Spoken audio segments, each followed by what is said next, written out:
Besoj tani duhet jeni gati për disa informacione tepër interesante dhe këtë e them me plot siguri që janë tepër interesante sepse jemi në InfoClub, si çdo mëngjes tjetër edhe në këtë të premte me kolegen Adelina Onuzi. Mirëmëngjes, mirë se erdhe Adelin. Mirëmëngjes Viola, mirë se të gjej edhe sot për të ndarë më shumë se sa lajmet, në fakt kuriozitetet dhe ato çfarë na bëjnë përshtypje, e në të njëjtën kohë duam t'i përshtasim edhe ndoshta t'i marrim edhe në vendin tonë, siç është në këtë rast një eksperiencë daneze, sepse është menduar që të bëhet një lëndë e re. Kur flasim për lëndë të re, her pas here na shkon mendja për një aftësi tjetër që mund të mësojmë, ndoshta me artificiale po mendoja unë, shumë shkolla po e praktikojnë edhe po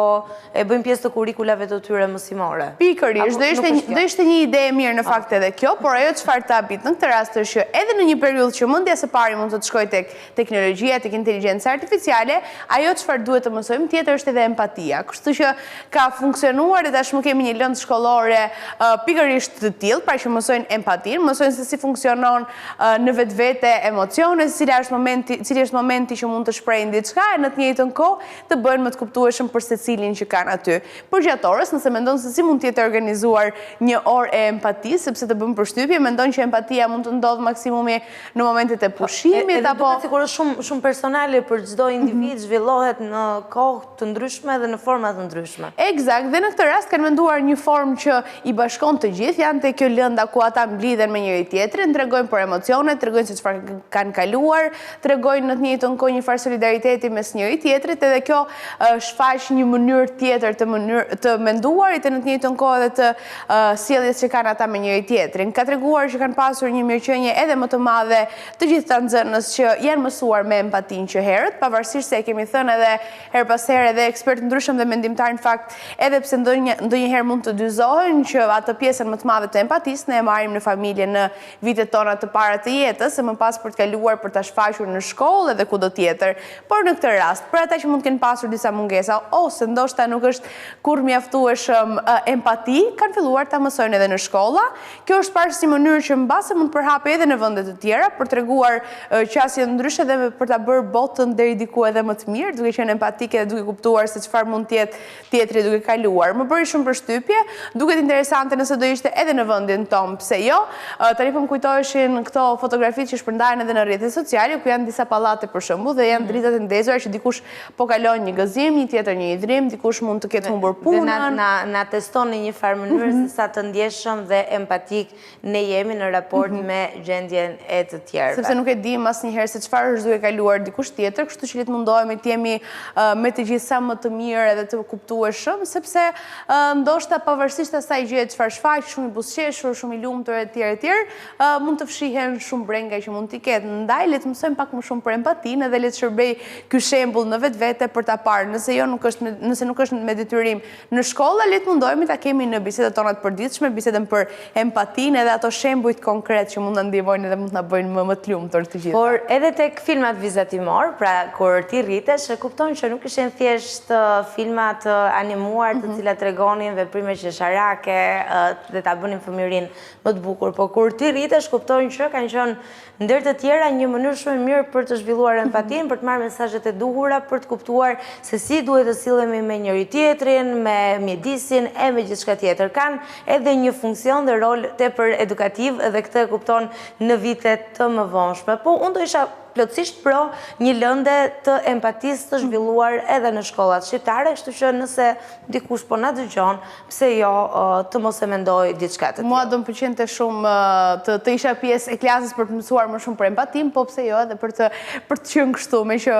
e lidhim edhe me profesionin, po vërtet është shumë interesante dhe të bëm përshtypje, kështu që shpresojmë që herës tjetër të flasim për këtë vendimin, që të kemi edhe empatinë si pjesë të lëndës dhe kurrikules shkollore. E ndërkohë që flasim për empati, në mendje na vijnë dhe emocione të tjera, ashtu sikur se është përjetimi i lumturisë kur sheh dritat e qytetit nga një pikë e lartë e qytetit. Ka në çdo qytet të Shqipërisë apo edhe kudo tjetër që të jemi, ka disa pika të cilat janë disi në nivel më të lartë dhe aty zakonisht njerëzit kur duan të qetësohen, shkojnë dhe shohin dhe thjesht kundrojnë ndoshta për orë të tëra magjinë e dritave të qytetit, të cilat në fakt kanë kanë edhe disa ndjekime negative. I referohemi një studimi të ri, cili është botuar në revistën Nature Series dhe tregon se ndriçimi artificial ndikon tek ciklet natyrore të bimëve, duke i shtyrë të lulëzojnë më herët në pranverë dhe gjethët mos bien vonë në vjesht. Sipas studiuesve të cilët kanë qenë pjesë e këtij studimi të botuar, siç e përmenda edhe më herët në revistën Nature Series, në qytete bimët fillojnë të çelin në rreth 12 ditë më herët, ndërsa gjethet bien 11 ditë më vonë krahasuar me zonat rurale. Është një fenomen i përhapur në shumë vende dhe po ndikon gjithnjë më shumë në mënyrën se si funksionon natyra në qytet. Dritat nuk dëmtojnë vetëm bimët, por shkencëtarët thonë dhe paralajmërojnë se ndriçimi i tepërt artificial po ndikon edhe tek sjellja e kafshëve dhe shëndeti i njerëzve dhe deri tani përgjegjës për këto ndryshime ka qenë efekti i ishullit të nxehtësisë urbane, ku betoni, asfaltet e mbajnë më gjatë nxehtësinë dhe duke mbajtur kaq gjatë nxehtësinë, këto ndikojnë edhe te ciklet natyrore të bimëve. Padyshim që dritat janë pjesë e problemit, por jo vetëm, kemi diskutuar her pas here që ka një sër faktorësh, megjithatë edhe pak kohë parë një prej lajmeve më të bujshme dhe më shqetësuese ishte ai lidhur me zhdukjen e xixëllonjave, këtyre insekteve të cilat në fëmijërinë tonë shpesh herë na kanë shoqëruar mbrëmjet, edhe gjithë lidhim disa kujtime me këto insekte vezulluese, por që me sa duket nga ndikimet e shumta të dritës artificiale në këtë rast, xixëllonjat po zhduken, duke qenë se ndriçimi artificial, ndryshimet klimatike kanë bërë të vetën dhe tani po ndikojnë në shumë po themi fenomene të ndryshme që po krijohen, ashtu sikur se është edhe ky cikël jo normal i zhvillimit të bimëve me vonesa në pranverë në çelin e tyre dhe me vonesa po ashtu në rënien e gjetheve gjatë stinës së vjeshtës. Në fakt, kjo duket sikur një nga format që ne mund të na bëjë të reflektojmë më shumë për të kuptuar se si funksionon dhe çfarë do ishte e duhura për të bërë në një moment caktuar. Megjithatë, sërish mbetemi në një situatë që duhet mendojmë pak më gjatë se çfarë ka ndodhur, çfarë mund të bëhet me kalimin e kohës dhe si mund të ndryshojë gjithë rrjedha dhe qasja që mund të kemi. Megjithatë, për të kaluar në një tjetër lajm, në fakt doja të të pyesja fillimisht për mendimin që mund të kesh mbi këtë çështje. Në një familje, në një çift, kush mendon që duhet të mbajë paratë ato kursimet, jo vetëm kursimet, buxhetin familjar, gruaja apo burri? Po, nëse do ishte rasti për mua, do sugjeroja ti menaxhonte dikush tjetër, po nëse i referohen pastaj disa familjeve të tjera shqiptare që njoh, duke përfshirë këtu edhe familjen time, do sugjeroja patjetër që ti menaxhonte gruaja. Faktikisht, edhe pse her pas here mund të kemi këto parajgjikimet apo ndoshta për familjen tonë tradicionale shqiptare, edhe pse një pjesë dërmuese nëse bën biseda më të thella kuptojnë që pothuajse në të gjithë nga vetja, në shtëpinë tuaj, kush i menaxhon parat? Gruaja. Po, njësoj edhe në timen, nga regjia besoj do na ktheni të njëjtën përgjigje nëse do t'i pyesnim. Kështu që bjem në një pikë që jemi më të mira në menaxhimin e parave.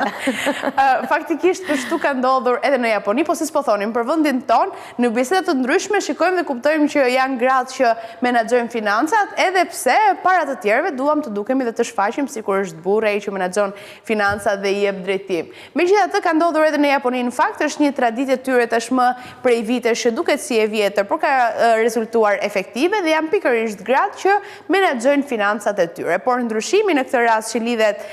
dhe bën diferencën të bën përshtypje është që burrat në këtë rast nga buxheti familjar që mbajnë paratë e tyre mbajnë aq pak sa mund të jetë sa për një fëmijë për shembull që shkon në kopësht apo në shkollë, pra për shpenzimet e tij që duhet i ketë ka kaq pak para më vetë, të gjithë të tjerat i menaxhon gruaja dhe jep në momente të caktuara kur duhen, duhet thënë, ose kur meritohen në vetvete. Për te shakas ka bërë shumë përshtypje në vetvete, tregojnë që ka një maturi më të madhe dhe për të mbajtur dhe për të menaxhuar financat. Unë personalisht e mendimit jam cili të jetë më i saktë, si thua, dhe më i dhënë. Duhet bërë edhe një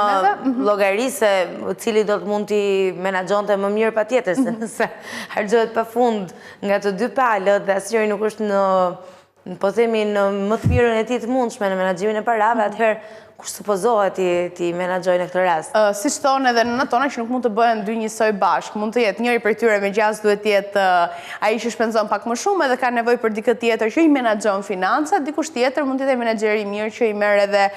mund të bëjë diferencën në këtë rast për të ruajtur sa më shumë parat, për të çuar në vendin e duhur edhe mos t'i shpenzojnë. Megjithatë të bëm përshtypje vetë fakti që shuma e konsiderueshme në këtë rast është aq e vogël sa